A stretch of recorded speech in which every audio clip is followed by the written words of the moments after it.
Curso preparatório de Espiritismo. Hoje nós vamos fazer a 12ª aula. É um livro da área de ensino da Federação Espírita do Estado de São Paulo. Bem sofrer e mal sofrer. Então quer dizer que tem como eu sofrer bem? E tem como... Não, é lógico, sofrer mal é lógico, né? Vamos tratar disso então. Quando Jesus disse, bem-aventurados os aflitos, porque deles é o reino dos céus, não falava dos sofredores. Porque todos neste mundo sofrem. Ricos, miseráveis, mas poucos sofrem bem. Poucos compreendem que somente as provas bem suportadas podem conduzir ao reino de Deus. Provas bem suportadas. Vamos continuar. O desânimo é uma falta.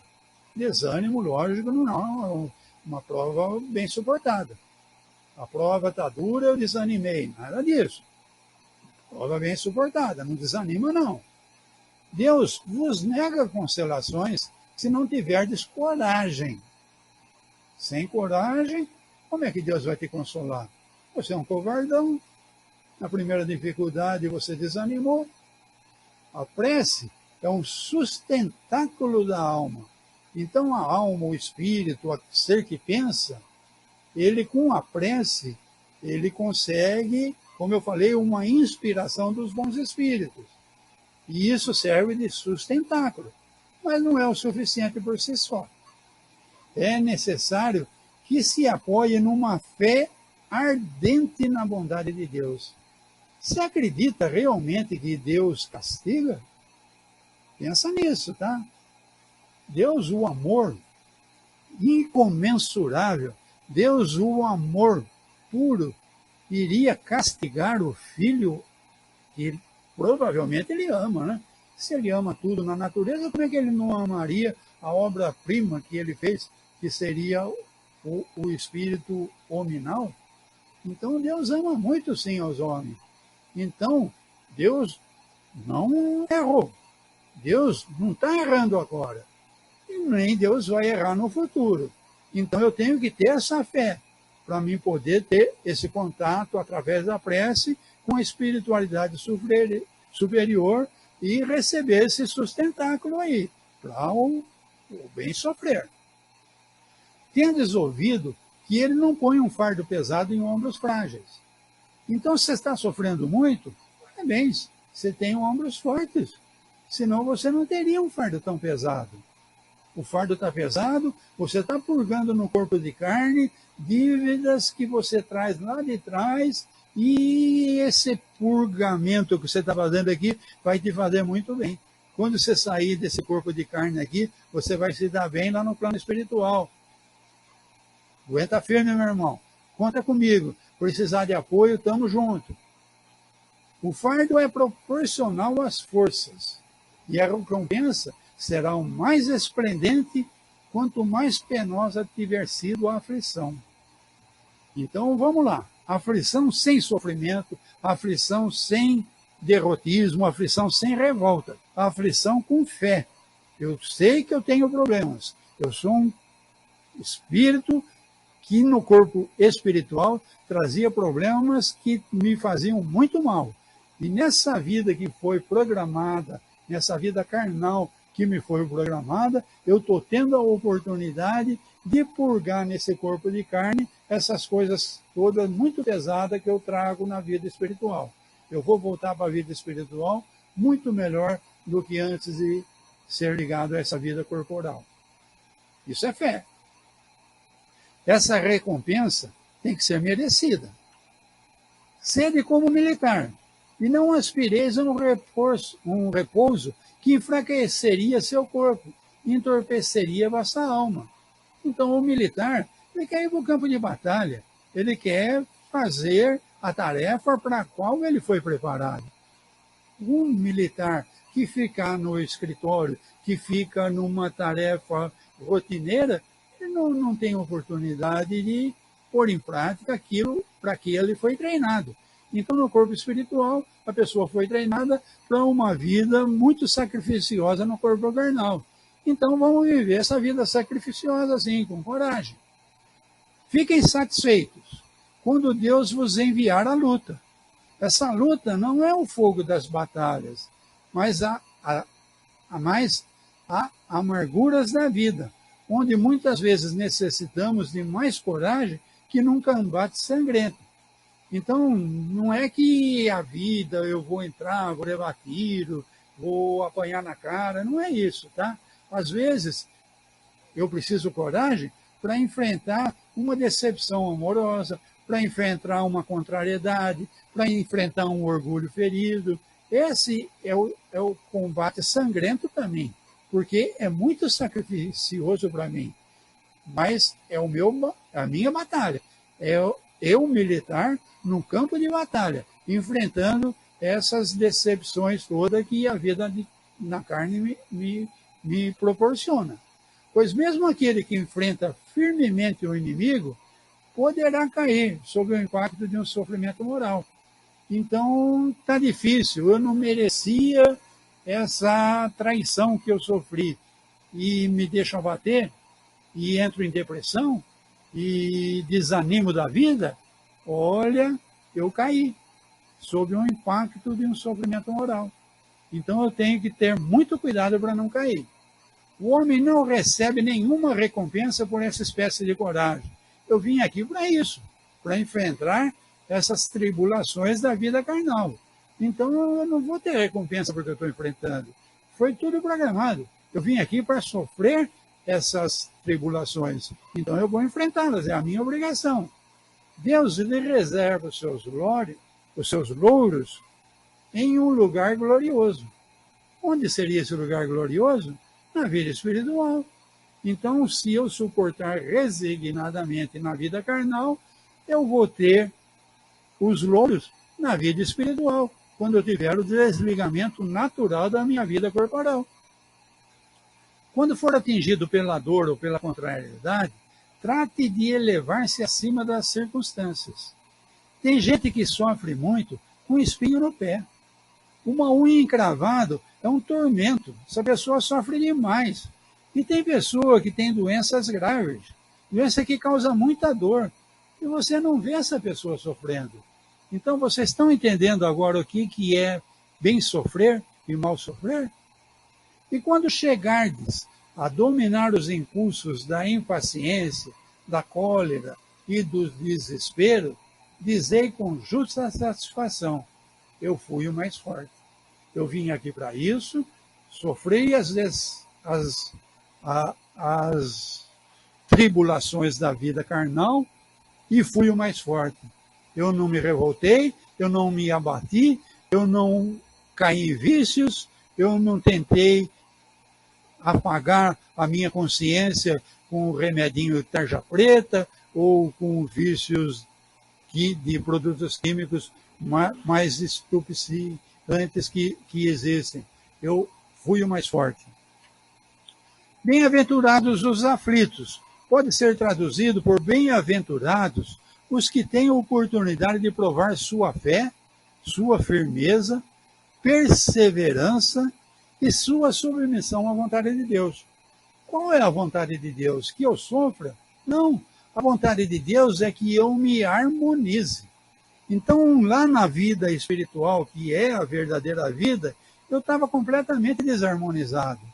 Então, a vontade de Deus foi que eu me viesse essa vida ligada a um corpo de carne, com essas tribulações todas, para atingir a harmonização quando eu deixasse a vida do corpo de carne e voltar à vida espiritual mais harmonizado do que quando eu saí de lá.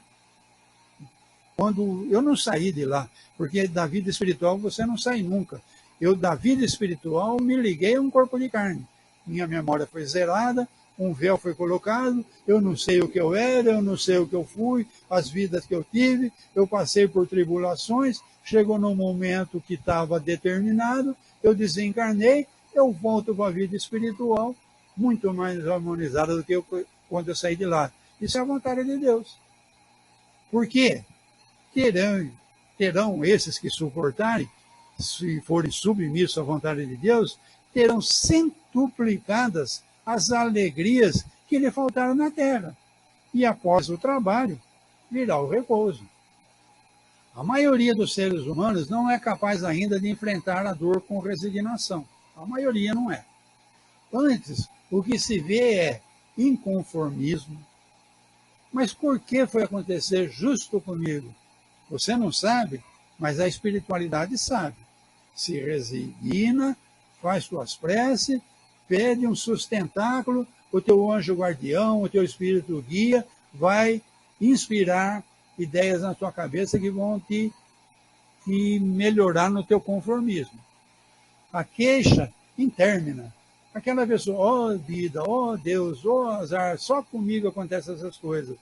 Ótimo, que bom. Você vai entrar em harmonia. É a ferramenta que a espiritualidade está usando para você se harmonizar. O abatimento sem limites. Esse é aquele que desanimei, não quero mais saber de nada, o depressivo, eu vou tomar meu remedinho tarja preta, eu tenho uma noite de sono que eu esqueço os meus problemas. Esquece o caramba, eles estão lá. Você entorpeceu o teu cérebro com um produto químico. Procura um médico que te auxilie a se livrar disso daí. Isso daí está fazendo muito mal para essa vida espiritual que você tem. Isso é suicídio indireto, meu amigo. É necessário orar para ter um canal de comunicação com Deus. Você não vai falar direto com Deus, o Criador, mas você vai ter uma comunicação com esse canal que é exclusivo seu. Um espírito mais elevado que você, comprometido com você, que quer o teu bem, vai encontrar uma forma de se comunicar com você. Mas a prece, sem uma fé ardente no Criador, sairá dos lábios e não do coração. O mal, a dor, o sofrimento são os remédios para as curas do males da alma, do corpo espiritual. Toda a vida não devemos autoprovocar a dor. Então tem algumas religiões aí que os monges usavam silício. Silício era uma corda com umas pedras, sei lá o que eles punham na coxa, e quando eles tinham um pensamento atrapalhado, eles apertavam essa corda para provocar dor, para controlar os seus pensamentos, as suas tentações através da dor. Isso é ridículo. Tem gente que, nesses monastérios, se chicoteia, porque ou devemos provocar a dor para... Não, de maneira nenhuma. Você tem que sofrer aquilo que for natural, aquilo que estiver programado no seu plano reencarnatório. Não provocar a dor. Não devemos provocar a dor para não sofrer as consequências. Então, quando eu provoco a dor, eu vou ter consequências. Nem ter motivo de queixas. Então, não vou me queixar porque eu que estou provocando a dor. Pois estas são atos de insubordinação às leis divinas. As leis divinas, então, é a programação reencarnatória que foi feita exclusiva para você. É sua. Ela é prêt-à-porter, feita sob medida, tá? Não, prêt-à-porter é o contrário. Não, prêt-à-porter é pronta para usar, já está pronto. É serviço de alfaiataria mesmo, tá? Então, o teu plano reencarnatório foi feito de encomenda para você, espírito desencarnado, que apresentava os problemas e desarmonias e que precisavam de ajuda. E a ajuda veio com a ligação de você, espírito desencarnado, com você, espírito encarnado. Um véu do esquecimento, como um computador passou por uma limpeza, um computador que foi resetado, ele está com um programa novo, recebendo os primeiros ensinamentos da família, dos amigos, e a oportunidade de fazer tudo de uma forma diferente. Mas não se esqueça que toda noite, no desdobramento, você volta ao plano espiritual. E você tem condições de frequentar um curso, de ter um contato com a espiritualidade superior e você voltar para a carne com mais resignação. mais conformado. Bom, minha gente, era isso que eu tinha para falar dos... Eu fui duro, eu fui incisivo e eu falei o que nós sabemos num centro espírita. Você não estava preparado para ouvir tudo isso, mas você precisava ouvir. Você na rua ouve falar direto, morreu, acabou. Então agora você está sabendo que não é bem assim. Nós, num centro espírita, comunicamos-nos com espíritos, inclusive com espíritos que suicidaram-se. E eles nos relatam que morreu sim o corpo de carne, mas ele não morreu. E aquilo que ele provocou no corpo de carne está presente no corpo espiritual. Então, falei de casos graves aqui, do anencefalo que deu um tiro na cabeça, da pessoa que traz um problema de falta de ar, ou, enfim, dores no corpo todo. Você não sabe como foi a vida passada. Graças a Deus você não sabe. Então você veio como um computador resetado. Você veio com o véu do esquecimento, tendo a oportunidade de se harmonizar no corpo de carne e voltar para o corpo espiritual mais harmonizado. Se ficou dúvidas, vocês podem me procurar, ou na livraria, ou na internet. Eu estou no Facebook, eu estou no YouTube, eu estou no WhatsApp, tem muitas maneiras de me encontrarem. Se quiserem maiores esclarecimentos, sintam-se à vontade para me procurarem quando acharem melhor. Obrigado.